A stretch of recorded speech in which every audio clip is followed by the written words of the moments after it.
September 27th, 1996. On that day, the tanks rolled into Kabul and the city went dark. The Taliban did not just take territory, they took control of every breath, every movement, and every home. The world watched the bearded commanders and the fighters with Kalashnikovs. But behind them stood a silent army of victims. Who paid the highest price for this new order?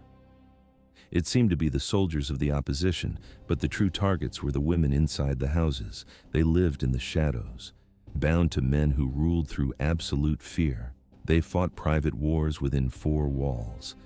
For many, the end came quietly, violent, merciless, and forgotten.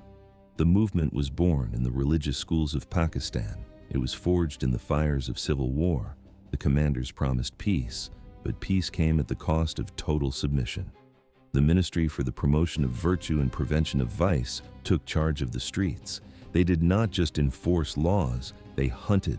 Their rules covered every second of daily life. Punishment was not a court process, it was immediate, it was physical. Women bore the heaviest weight. The decree was absolute. No schools, no jobs, no public faces. The chadari, the full-body burqa, became a prison made of cloth. A small mesh rectangle was the only window to the world. Demand exploded. Prices for the garments skyrocketed. Families sold food to buy fabric. If a woman stepped out uncovered, the consequences were bloody. The footage shows religious police patrolling in pickup trucks. They hold long whips. They scan the sidewalks for violators. Enforcement was brutal. If a woman's ankle showed beneath the hem, the guards struck. They aimed for the bone. If a woman laughed too loudly, she was silenced with a rifle butt. Even the sound of shoes on pavement could trigger a beating. The city fell silent. For a mother alone, the system was a death trap. Imagine a child falls sick at 2 a.m. There is no husband, no brother, no son to act as a guardian. The choice is binary. Stay inside and watch the child suffer, or go outside and risk execution. Some took the risk. Reports from human rights groups detail the carnage. Women ran toward clinics and were stopped by patrols. One woman carried a feverish infant in her arms. A fighter did not ask questions. He raised his weapon and fired at close range. But this was only the beginning. The woman and her baby survived only because neighbors rushed into the street. They dragged the bleeding bodies into a doorway and hid them. Such stories spread through the neighborhoods like a virus. Fear paralyzed the population. Women stopped leaving their homes, even when death was imminent. Education disintegrated. Before 1996, most teachers in the capital were women. The Taliban fired them all in a single day. The boys' schools collapsed immediately. There were simply no men to fill the empty classrooms. By the year 2000, the numbers were catastrophic. Fewer than 5% of Afghan girls received any formal schooling. Literacy rates plummeted. A generation was being erased. Teachers who tried to run secret classes risked public flogging. They hid books under floorboards. They whispered lessons in basements. But money and status offered no protection. The wives of the Taliban elite suffered in a different kind of hell. Their homes were high-walled compounds. The windows were painted over with black paint or covered with thick sheets. No light entered. No one could see inside. At first glance, a leader's sanctuary. But in reality, a soundproof cell. The rules inside were stricter than on the streets. No jewelry, no music, no photographs. Servants were forbidden to speak to the wives. Even female relatives had to beg for permission to step into the courtyard. Isolation was absolute. Depression consumed them. Yet, resistance existed. It was small, dangerous, and hidden under the veil. The Revolutionary Association of the Women of Afghanistan, RAWA, fought back with technology. Members hid camcorders beneath their burqas. They walked into stadiums where the regime held public spectacles. The camera records, a woman sitting on the soccer field. A crowd of thousands watches from the stands. A fighter approaches with an AK-47. They filmed the executions. They filmed the stonings for adultery. They filmed the whippings for immorality. Raw couriers smuggled the tapes across the border to Pakistan. These grainy videos became the only proof the world had. They showed the blood on the dust. 5 years passed. By 2001, the country was a ruin. Widows starved because they were forbidden to work. Children scavenged for scraps. Human dignity was gone. Then came the fall. November 2001. The American airstrikes began. The Taliban regime collapsed as quickly as it had risen. Fighters dropped their weapons in the dirt. Leaders packed their trucks and fled toward the mountains. They headed for the caves of Kandahar, the tribal villages of Helmand, or the porous border with Pakistan. The system of control shattered. But for the women, the ordeal did not end. The wives and daughters had no choice. They climbed into the trucks. They followed the men into exile, into the cold, into the unknown. The war was over, but their survival had just begun. One wrong accent. That was all it took to disappear into a detention cell. For the families of the Taliban, the border was not a line on a map. It was a survival test. They flooded into Pakistan, seeking refuge in the chaotic sprawls of Quetta and Peshawar. They did not live openly. They burrowed into the urban landscape, hiding in plain sight. Why did they choose these cities? The chaos provided cover, but the cost of safety was absolute silence. Taliban sympathizers paid for the safe houses, but these were not homes. They were cramped holding cells, multiple families packed into single rooms, sleeping on floor mats, breathing stale air. The curtains were never opened, voices never rose above a whisper. The women became ghosts within their own walls. If they stepped outside, the heavy veils were not just religious garments, they were shields. A single slip of the tongue, a dialect from the wrong village, could alert the intelligence agencies. Life became a series of sudden departures. The Taliban leadership was constantly on the move. They treated their locations like temporary campsites. Wives were left behind in strange neighborhoods, waiting for a courier or a signal. Sometimes the separation lasted months, sometimes years. Fathers became myths to their own children. Young mothers, often illiterate and terrified, had to manage the logistics of survival alone. They navigated a web of smugglers and bribed border guards, clutching forged papers that could send them to prison if examined too closely. The war was not just in the mountains, it was in the living rooms. Night raids became a routine terror. Doors kicked in, rooms tossed, women screaming in the dark. The children absorbed this fear. Normal schooling was impossible. Registering a name was a death sentence. Instead, they gathered in secret madrasas or learned by candlelight in basements. They learned that survival required silence, but they also became assets. Adults drew suspicion at checkpoints. Children did not. So, 6-year-olds became couriers, running messages and cash between hideouts. At first glance, innocent street kids playing tag, but in reality, the logistics network of an insurgency. By the mid-2000s, a shadow generation was forming. While the men directed ambushes from remote ridges, the families fought a war of endurance. U.S. intelligence understood this dynamic. To break the Taliban, they had to strike the sanctuaries. The focus shifted to the tribal belts of North and South Waziristan. Rugged valleys, mud-walled fortresses, territory where the Pakistani army hesitated to tread. But the Americans had a different solution. By 2009, the skies over Waziristan belonged to the drones. One target stood above the rest, Baitullah Mehsud. He was the architect of the Pakistani Taliban, a commander who had turned suicide bombing into an industry. His network tore through Islamabad and Lahore. Police stations burned, markets exploded, hundreds of civilians died in the crossfire. $5 million. That was the price Washington placed on his head. His crimes were many, but one stood out: the assassination of Benazir Bhutto in December 2007. She was the hope for democracy. He was the suspect behind her murder. He denied it. Intelligence files said otherwise. That accusation put a target on his back that never disappeared. But by the summer of 2009, the feared commander was failing. His kidneys were shutting down.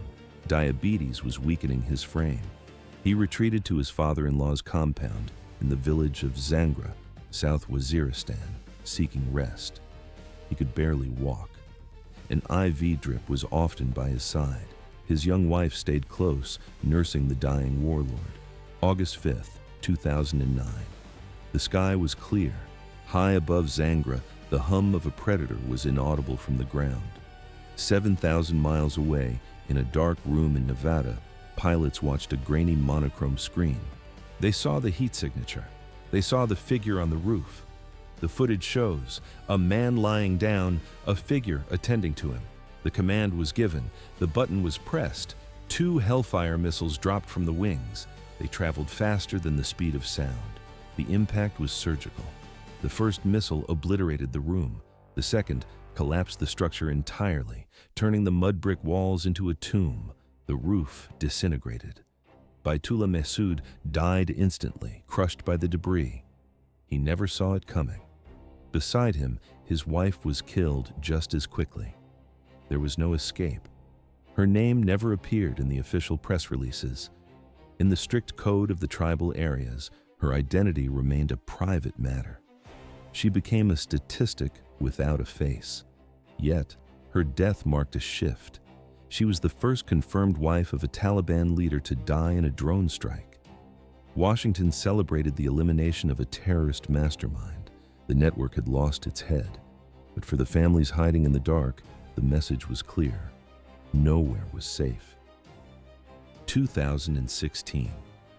By this time, one name cast a long shadow over the mountains of Pakistan and Afghanistan: Mullah Fazlullah. He was not merely a commander in the Taliban ranks, he was a former ruler.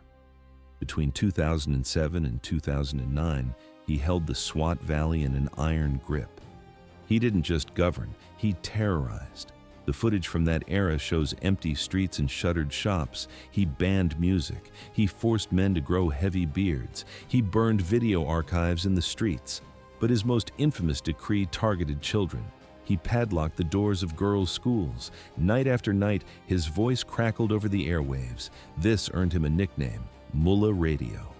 At first glance, a harmless nickname, but in reality, a death warrant. He used these nightly sermons to name his enemies and issue threats. Villagers sat by their receivers, terrified to hear their own names. They knew the consequences. Disobedience meant public floggings. It meant executions in the town square. Fear became the only law in the valley. Because of this brutality, he quickly rose to the top of Pakistan's most wanted list. But the Pakistani military struck back in 2009. Major operations forced Fazlullah to run. He didn't surrender. He gathered his fighters across the border and vanished into the rugged terrain of Afghanistan.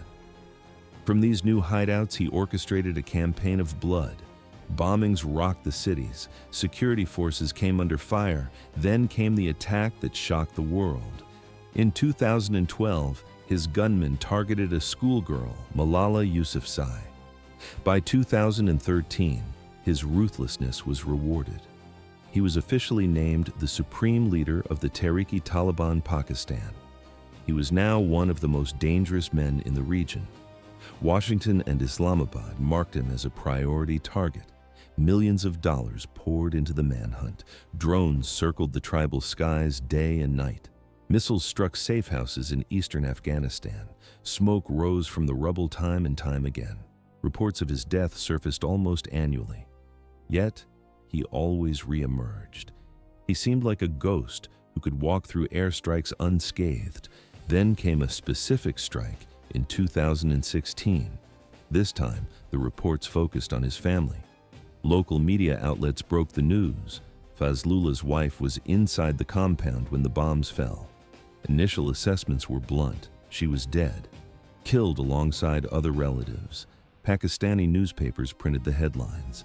Television anchors repeated the story with absolute certainty. Why did everyone believe it? Taliban wives often lived in the same bunkers as their husbands. When the target is hit, the family pays the price. For months, her death was accepted as a cold fact. Analysts cited it as collateral damage. Intelligence officials marked the file as closed. Some speculated that this loss would break Fazlullah's will. But there was a mistake. The intelligence was wrong. 1 year later, in August 2017, the truth surfaced. It didn't come from a spy or a satellite. It came from a magazine, Sunat-e-Qawla. This was a rare publication, printed specifically for women in extremist circles. Its pages urged wives to support the jihad. And there, in black and white, was an interview. Fazlullah's wife was speaking. She described her marriage to the most wanted man in Pakistan. She spoke of the hardships of life on the run. She detailed how she raised children while dodging drones and moving from safe house to safe house. The interview sent shockwaves through the intelligence community. She was not a victim buried in the rubble. She was an active participant in the war. The hunt was far from over. August 2021. The last American transport plane lifted off, and the gates of hell opened for the women of Afghanistan. Kabul fell within days. A heavy silence descended on the city streets. But behind closed doors, there was panic. Families rushed to hide their daughters in basements and attics. They burned photos and deleted social media accounts. The fear was specific. In the 90s, the Taliban took women as spoils of war. Now, the fighters were back, and they were hungry for control. Why did the commanders demand lists of unmarried women? It seemed like simple brutality, but in reality, it was a calculated strategy to reward soldiers and humiliate enemies. Reports flooded in from the provinces, Tar, Kunduz, Ghor. Taliban units went door to door. They demanded inventory. Every unmarried woman between 15 and 45 years old was recorded. Village elders stood trembling before armed commanders. The orders were absolute. Hand over the daughters or face imprisonment. Resistance meant beatings. Often it meant death. In these rural areas, the power of the gun was the only law. Forced marriage became a currency. A fighter received a wife as a bonus for his service. One case shattered the silence. It involved Elaha, 25 years old, a medical student at Kabul University.